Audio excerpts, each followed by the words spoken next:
Welcome once again to the SLMA Radio Show, where today Laura Patterson returns as host of the Ready, Set, Grow feature, where she interviews C-level executives from across various industries to discuss how they organically grow their companies. These tell-all programs will focus on revealing the tools and management techniques the guests have used to fuel their above-average growth. Welcome, Laura. Welcome to the Ready, Set, Grow SLMA Radio Show, where we gain insights and wisdom from members of the C-suite on how to grow organically, the role they expect marketing to play in that growth, and how they will measure marketing's contribution to growth. Thanks for joining us. If you missed our debut episode with Steve Ziggy Shanklin, CEO of White Cloud Security, you can catch the replay on the Vision Edge marketing website in the recording section. But today we're excited to be talking with JT McCormick, President and CEO of the newly named Scribe Media, formerly known as Book in a Box, a publishing company that turns ideas into books. Before Scribe, JT was the president of Headspring Software and helped grow it to a multi-million-dollar, 100-plus person company, which was repeatedly ranked as one of the best places to work in all of Texas. Founded a mere 4 years ago, Scribe Media has worked with more than 750 authors and was recently ranked in their category as the number 2 best company to work in Austin. I'm really excited. I am sitting in the Scribe Media digs as we speak today, over in the section of East Austin, which is seeing a huge resurgence. JT has triumphed both in business and personally.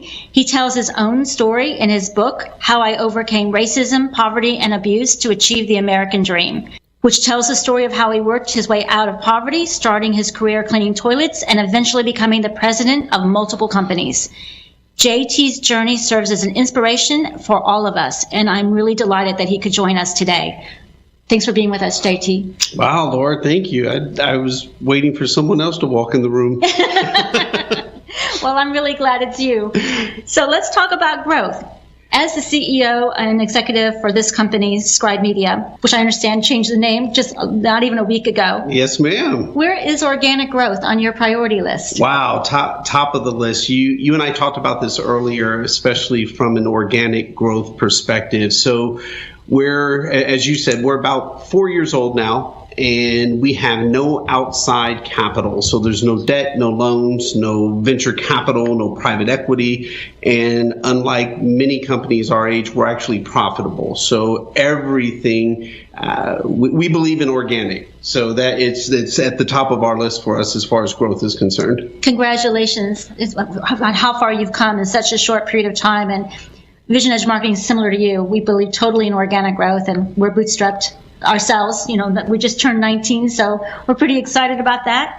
Let's talk about the biggest challenges you have found companies face that are focused on organic growth. I would say the biggest, and especially for us as well, is we do no outbound sales. So everything for us is marketing and having the brand be recognized by others where people can read about it, see it. And the way I equate it, and I say this to people sometimes, is you've never seen a Rolls-Royce commercial on TV, ever. And that's somewhat with us. You're never going to see a Facebook ad of come do a book. I can't call Jamie Dimon, the CEO of Chase Bank, and say, hey, Jamie, you want to write a book?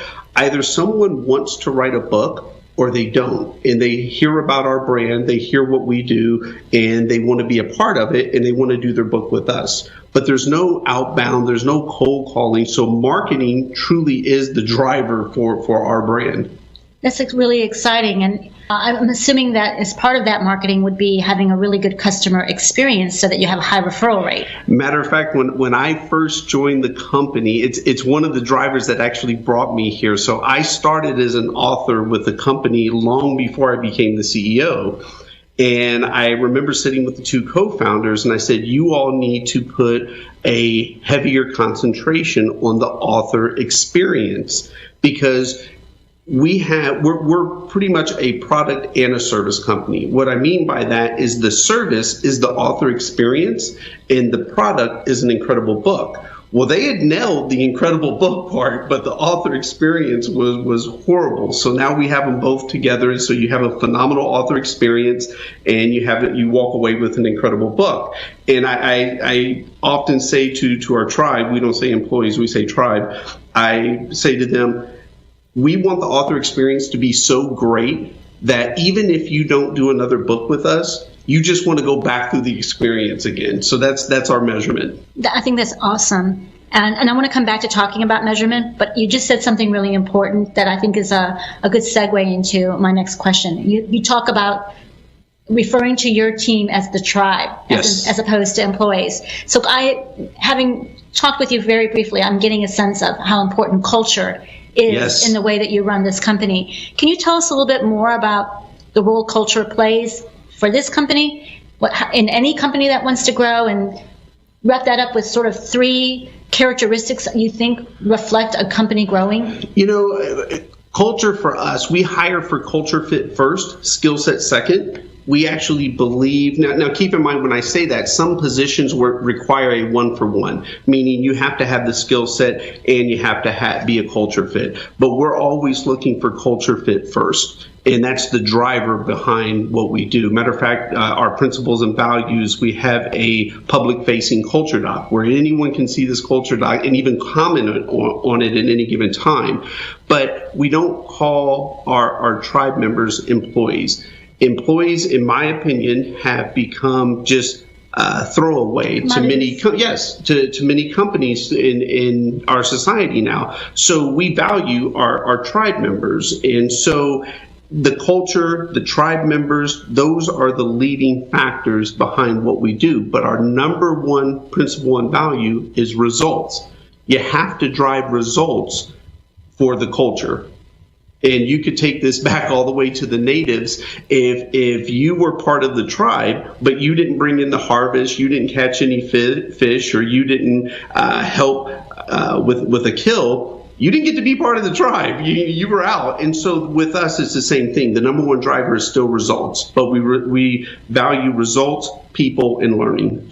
Awesome. So JT, do you think that those 3 characteristics, results, people, learning, are essential ingredients for any company focused on growth, or do you think there are some other things that are just as important? You and I talked a little bit about this prior, and I feel that teaching, coaching, and mentoring is a bit of a lost art in the publicly traded companies. Everyone is chasing a number, chasing the quarterly earnings, and so when someone is looking to have a teachable moment, many times it just gets swept to the side because we're all chasing this quarterly number that we have to hit earnings per share. And I say this respectfully, I know it'll rub a lot of people the wrong way, but in my opinion, with a publicly traded company, first and foremost, leadership serves shareholders. Many people don't want to hear that, but it's the truth. Employees in many cases are third down the list. It's shareholders, customers, employees. And so with us, our tribe is first, right along photo finish with our authors that come in. We value one and the same. No authors, no tribe. Exactly. No results, no culture. So it's one and the same. But we have that ultimate benefit to be able to have both. We're going to want to have a conversation, I think, going back to where you have marketing as playing a role in the growth of Scribe Media, as well as in the growth of any company that's trying to make organic growth their priority. But before we do that, we're going to have a quick break to our producers. And we just want to remind you that Vision Edge Marketing works with chief executive, financial marketing, growth strategy, and customer insight officers in the manufacturing, technology, financial services, medical device, life sciences, and transportation logistics industries, pretty much everywhere, facing growth or performance challenges. If that's one of you, you might want to check out Vision Edge Marketing. Their customers rely on their expertise to make more effective and faster fact-based decisions regarding customers, markets, products, and the competition. To improve and prove the value of marketing and leverage data analytics processes and measurement to increase marketing's relevance and ability to deliver greater business impact. Big promise they deliver on visionedgemarketing.com. You might want to check it out for more. visionedgemarketing.com. So right before break, we were having a quick conversation about marketing and sales, and I had said, I've done both, right? I've been on both sides, and I know you have also had the experience of being in marketing and sales roles as you've gone through your journey. What role do you think marketing really needs to play if a company wants to grow organically? Again, speaking for us, marketing drives the business, be it us doing conferences for professional services, professional organizations. Marketing is first and foremost the number one driver for us. So I believe marketing plays the number one role, especially with our company and not having outbound sales. I understand many companies can flip it around and say sales and marketing first. If they have an outbound approach, they may be the individuals driving the growth of the company. For us, it's totally opposite. And that's why it jumped out for me when you said that, because it is marketing and sales. The better we get at marketing, the more the sales will come in the door and the more calls that we'll have. So from that perspective, marketing must, if it's the number one driver, has to sort of create and deploy the strategy. Oh, yes. It's especially with our company, it's built around marketing. Even with our authors, when they finish their book, what are they doing? They're marketing their book. So marketing is throughout our organization, from marketing our own company to helping the authors market their books. It's marketing throughout the whole organization. So that's a really primary component of the company's DNA. Yes. So you've been in a lot of other companies and you've had the privilege of running other companies. How well do you think marketing does in playing a pivotal role in growth, just in a bigger view? Again, I'll say it from being on both sides. When I was at the software company, it was more sales driven. It really was. It was us outbounding. It was us going and, as you said, going door to door and making those cold calls. It was driven by way of sales. I do feel that we've shifted a little bit in our society where there's so many different marketing outlets, from social media and all your other arenas, that marketing, it's fair to say marketing and sales, not sales and marketing anymore. So to answer your question, I believe marketing is the key driver for all organizations at this point. So if there were two pieces of advice that you give a CMO today that they could do better is in terms of the discipline in order to drive organic growth, what would those two pieces of advice be? First and foremost, to make sure that for CMO, to make sure the entire marketing organization and sales organization are all on the same page. You can't have people splintered doing multiple things. What is our mission?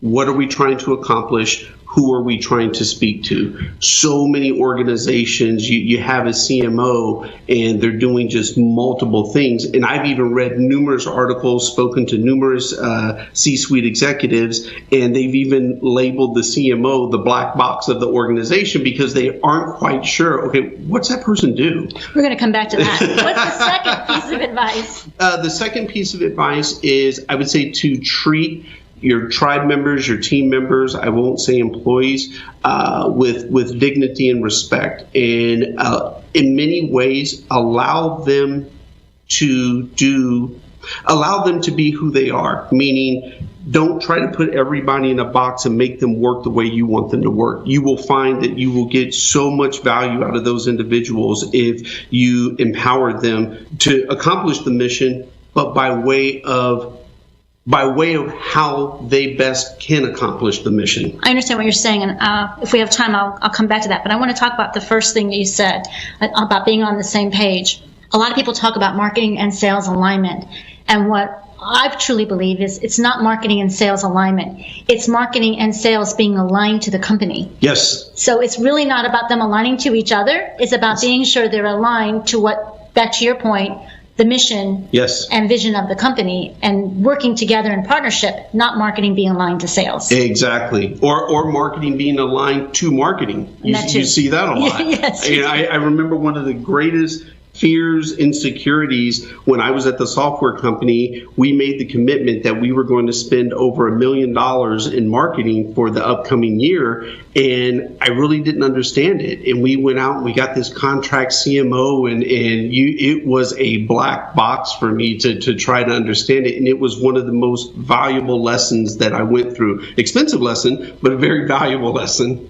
So let's talk about the black box, because I think that leads us to this next question, and then I want to learn a little bit more about you and let you share some of your story with our listeners. Back to the black box. How do you think marketing should measure its value, its contribution, and impact to growth?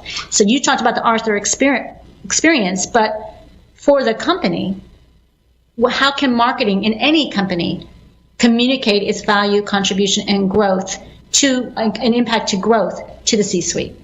I would say first and foremost, have some measurable, you've written books on this, have some measurable goals and metrics. So many times and I've heard this with so many companies, marketing will say, well, what we bring is immeasurable. It's not measurable. Yes, it is. Then let's find the measurable metrics. Those are the key for us. So I'll boil it down for how we would do this. If we go to a conference, we know we need to reach X amount of authors to make the conference profitable for us and go from there. Measure what us being there and marketing our service, you can measure that. So I would say for marketing with most companies, give me the measurement. Give me what I can measure that's going to come by way of marketing. So for a scribe, based on the conversations we've had, hearing like a couple of measures would be important. One would be your author growth rate. Yes. Right? How many new authors have you added?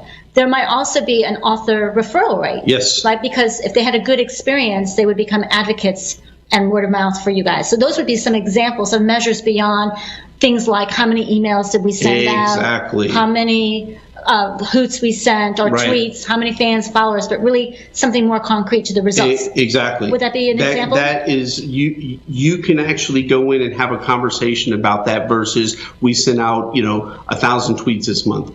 Okay. Or we had X number of new followers, or we had this open rate on our email, or whatever. we had 700 likes. Okay. What we're looking for is, how many people were referred? So we have about 5 minutes. Okay. This has been an awesome conversation. I know you and I could keep going on this conversation, and maybe we'll take it offline and do that another time. But tell us a little bit more about you, about Scribe Media, the problems it's actually solving in the publishing industry, because it's a very old industry. It's been around a very, very long time, and your path to CEO. Wow, that's an open-ended question for 5 minutes, isn't it? Well, Paul's counting down. So I tell you what, I don't choose to focus on myself. I'll focus on the company. What we've done for publishing is, I'll speak on this behalf. The way I got to the company was I wanted to publish my book. I have a very dramatic background, if you will, and I don't like to fly. I was on a plane one day and I hit some turbulence, and it kind of shook me that, wow, if something happened to me, my children would not know where I came from. So I set out on this journey of how can I write a book? I got introduced to the two co-founders of what was then Book in a Box, and had it not been for this company, my book would have never been done. So what I realized is what a mission in what we serve. We unlock the world's wisdom. We turn ideas into books. Our measurement each quarter is not how many people did we add to the platform, how much more ad revenue did we bring in, how many more likes did we get. That's not our measurement. Our measurement is we actually get to say how many authors did we help achieve their goals and dreams this quarter. That's a hell of a measurement to be able to say. It is a hell of a measurement. Goals and dreams this quarter. That's awesome. So we're getting ready to wind down. Have a couple more minutes. You've had an interesting journey to CEO. Yes. Right? Because you were actually an author before you became a CEO. Yes. But this is not your first rodeo. If you were to give some very quick advice, because in a moment we're going to have to end our show, to someone aspiring to be a CEO, what would you tell them? I'd say this to someone aspiring to be a CEO, and I would say this as a challenge to all CEOs. Share your mistakes. It's amazing to me that you'll go onto LinkedIn and everyone talks about top 5 things to success, top 3 things I did to be successful, Elon Musk, blah, blah, blah, so on and so forth. Share your mistakes. We live in a society where we have the audacity to say we learn more from our mistakes than successes, but you rarely can find anyone sharing their mistakes. So I live from the other side of, I'm going to tell you the things, the mistakes and the missteps that I've had, and I live by this final thing. You only fail if you stop trying. It's a really great piece of advice. And you're right, we do learn more from our mistakes, and we should be sharing them so others can benefit from that. So, JT, if someone wanted to get in touch with you, how would they go about doing that? I've got the easiest email in the company. It's jt@scribemedia.com, and I actually do answer all my emails. So I know you do. If you want to email me, there you go. Or you can reach me on LinkedIn, either one. Website converted to scribemedia.com? Website has converted to scribemedia.com. You can go on there, see our different offerings, select which one you want to go, from publishing to joining the company. It's all there for everyone to see. I'm sure that we have some listeners who are aspiring authors, so I imagine you'll hear from them. With that, I'm going to close. If you'd like to reach me, Laura Patterson, you can reach me at laurap@visionedgemarketing.com. Find me on LinkedIn. Come visit us at visionedgemarketing.com. Until next time, hope everyone is doing really well. Take care.